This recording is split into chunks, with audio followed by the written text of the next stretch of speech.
message is for test purposes only.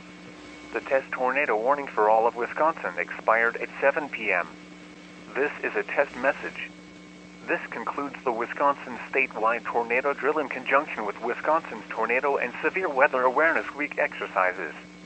The National Weather Service hopes you have a chance to practice your severe weather safety plans, or will do so in the near future.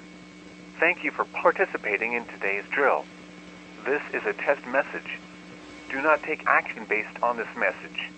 Repeating, the tornado warning has been allowed to expire for the following counties in Wisconsin. All counties in Wisconsin.